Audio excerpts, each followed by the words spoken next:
एक चीज़ जो हम लोग भूल गए हैं आज के ज़माने में, वो है नेचर।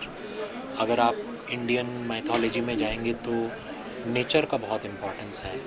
अगर हमने अ, अ, हाथी को गणेश जी के फॉर्म में पाया है, या इसी तरह से अलग अलग माइथोलॉजी में अलग अलग फॉर्म्स को गॉड के रूप में हमने देखा है, तो वो रीज़न इसीलिए है क्योंकि हमारा कल्चर ये कहता है कि हम नेचर को उतना ही इम्पोर्टेंस दें जितने कि हम आपको नेचर को और एनवायरनमेंट को। उसी में जो सबसे इम्पॉर्टेंट पार्ट आता है इकोलॉजिकल सिस्टम के हिसाब से भी, वो आता है एनिमल वर्ल्ड और प्लांट वर्ल्ड। तो एनिमल, इसीलिए एनिमल्स को और वैसे भी सभी जगह दुनिया भर में आर्ट फॉर्म में यूज़ किया गया है, और हर एनिमल की अपनी इम्पोर्टेंस है। घर में रखने से और वास्तु के फॉर्म से भी हर एनिमल की एक अपनी खूबी है। Elephant stands for power, courage, strength. तो अगर आप एनिमल अपने होम में रखते हैं तो उससे आपको पावर और करेज मिलता है, स्ट्रेंथ मिलती है। इसी तरह से panther stands for agility and speed. तो हर एनिमल का एक अपना डिपिक्शन है। Horses stand for style, for grace. तो इवन एक टॉर्टोइज की भी एक अपनी इम्पोर्टेंस होती है आर्ट में। दो हंसों के जोड़ों की होती है। टू स्वॉन्स को कहा जाता है कि अगर आप एक कपल के बेडरूम में रखेंगे तो उनसे उनका प्यार बढ़ता है।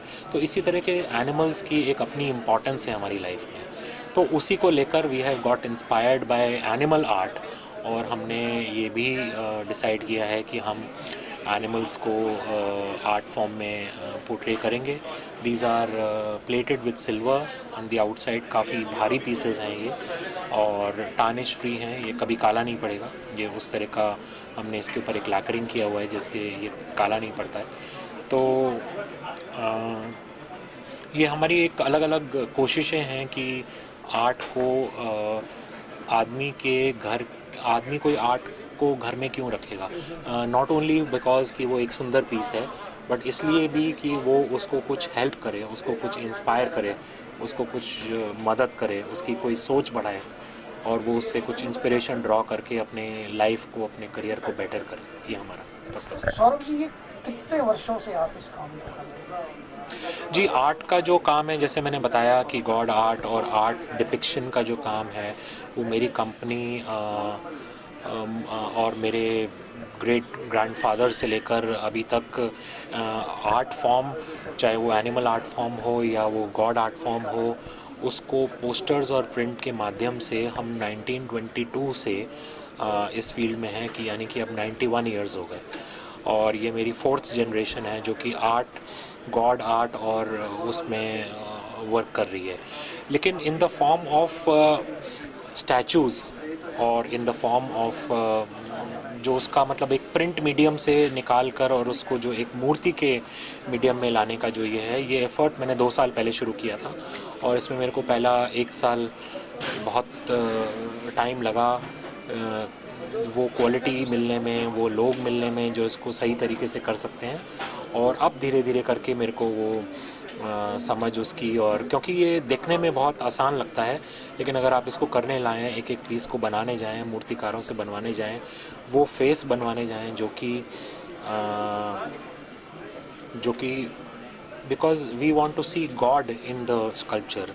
तो क्या हम एक स्कल्पचर के थ्रू जो उसको देखने वाला है, क्या उसको हम भगवान दिखा सकते हैं? तो ये एक कोई आसान काम नहीं है कि कोई स्कल्पचर उसको इस फॉर्म में बना सके कि आप भगवान देख सकें मूर्ति में। ये सौरभ बहुत जी, मुश्किल जैसा काम कि है। हम आपसे बात कर रहे हैं, आप बात करते हुए काफ़ी भावुक हो रहे हैं, तो आपने ग्रैंडफादर का भी नाम लिया, तो जी।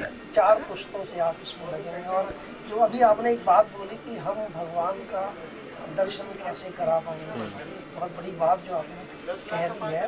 तो क्या इन चीज़ों के लिए कुछ आप लोग कुछ भक्ति या कुछ यज्ञ या चारों वेदों की बात हो, इन पर भी कुछ ध्यान देते हैं जिससे कि असली में कुछ चीज़ बाहर निकल के आए? क्योंकि वहाँ पर सब कुछ लिखा हुआ है कि कैसे दर्शन होते हैं, क्या चीज़ें होती हैं। जी, इसके बारे में मैं तो खैर बहुत कहूँगा कि न्यू जनरेशन का वो हूँ। मेरे फादर से अगर आप बात करेंगे तो उनको बहुत इन डेप्थ नॉलेज है इन सब सारी चीज़ों की, और वही मेरा इंस्पिरेशन है, उन्हीं से मेरी स्ट्रेंथ आती है।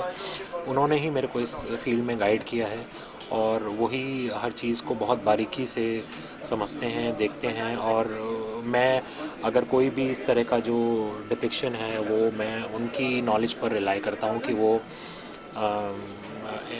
मुरारी लाल गर्ग मेरे फादर हैं, उनकी नॉलेज पर रिलाई करता हूँ कि वो किसी भी पीस में वो समझ सकें, क्योंकि वो आर्ट के साथ he is now more than 70 years old, तो बचपन से ही वो उस आर्ट के साथ काम करते रहे हैं, तो भगवानों से और गॉड आर्ट के साथ घिरे रहे हैं। तो मैं तो मेरा तो एक्सपीरियंस इसमें करीब समझ लीजिए 10-15 साल का है, लेकिन उन्होंने पूरी ज़िंदगी इसी में निकाली है।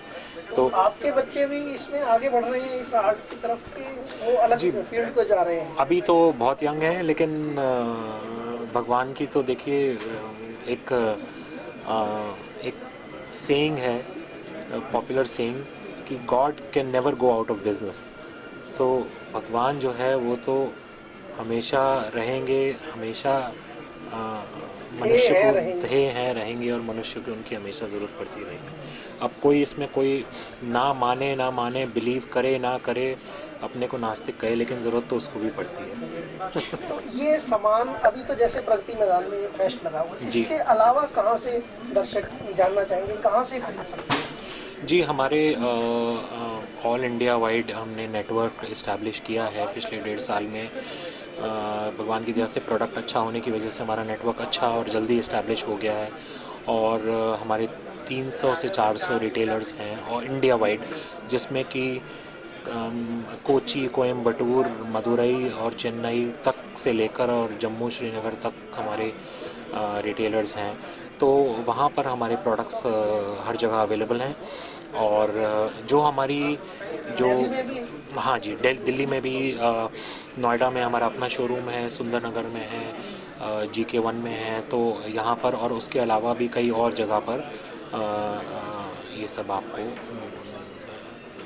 रेंज मिल सकती है। आपका बहुत बहुत धन्यवाद हमारे चैनल से बात करने के लिए। नमस्कार, थैंक यू।